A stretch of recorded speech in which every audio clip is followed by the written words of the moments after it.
So how many years total would you say you studied Leon? Well, let's add it up.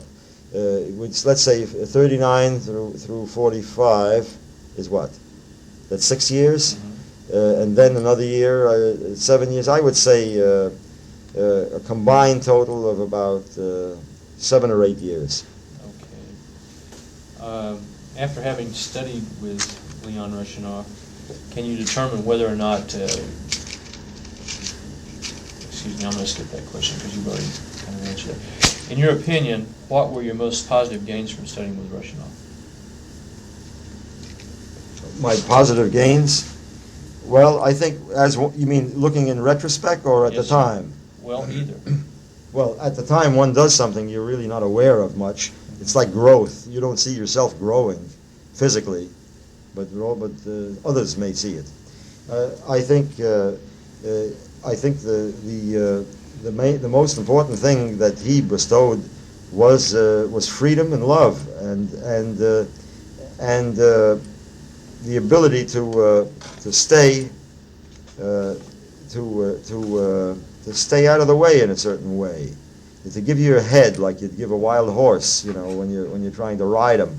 He didn't lock you into a corner and insist that you only do things one way. Well, maybe as an unruly child, maybe it was harder to do, but I don't think it was his way. I think the freedom and the encouragement, and both of us were growing, I think. How old was Leon when you first started studying? Well, I think there is a difference in age. Let me see. The difference in age between Leon Russianoff and me would be, I would say, 15 years. And so you were around 10, so he was basically 25. That's correct. Okay. Do you think that these gains were a product of Russianoff's teaching strong points, or were they a result of your need and desire to improve those specific areas of clarinet playing? I go back to when you're studying as a child, I don't think you dwell on too many specifics. You're told to put it in your mouth and to go, and that's what you do. An adult student, it would be a different situation. But I think that whether it's the student or the teacher, both have to grow. Now, Russianoff himself grew over the years. He gained things along the way that he learned from others and from listening to others perform and so forth. And if things only stayed one way, I mean, you see, you're dealing with music, performing, playing an instrument, there's no right and wrong, only right and wrong notes. It's what you like. So you can't say you must only do this and make it sound that way. It just doesn't work that way in music. Otherwise, we'd only listen to one violinist, and one pianist, and one flute player, and one clarinet player, and nobody else. Well, did Leon have a large studio at this time when you were 10 or 11? At that time, he had the same studio he's got now. Basically, after a short period of time, this was. I don't know the exact year he went into the present studio, but he did teach at his parents' apartment in the early days when I started with him.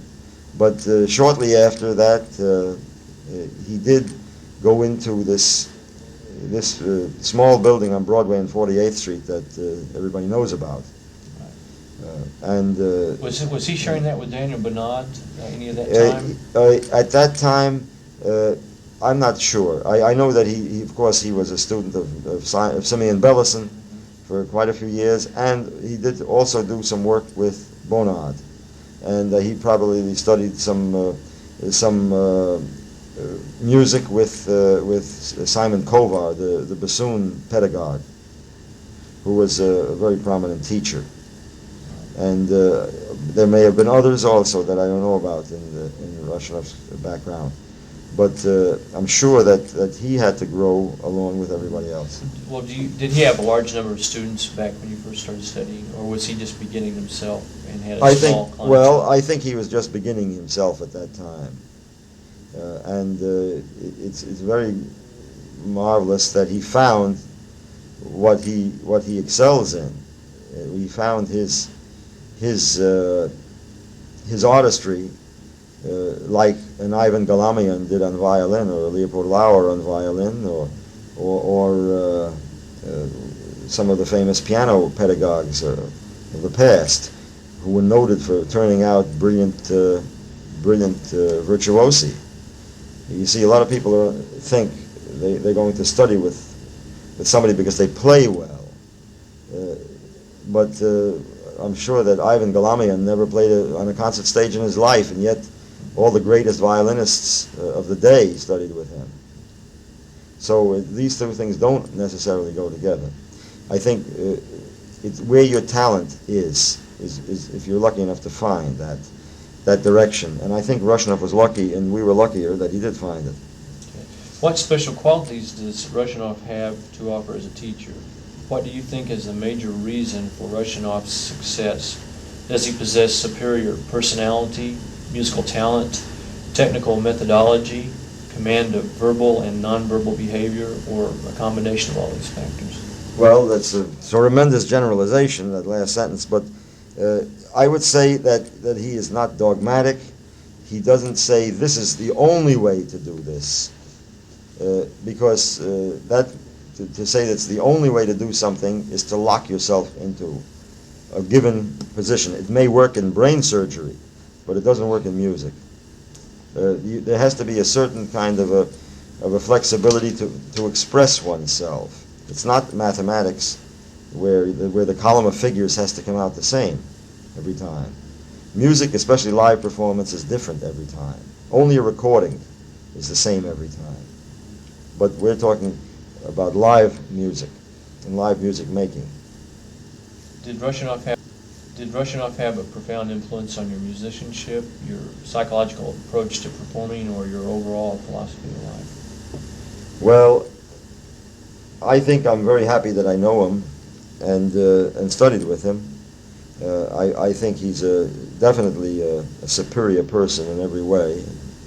Great spirit and the heart and humanity. And he's a rare individual. I think it's has to rub off.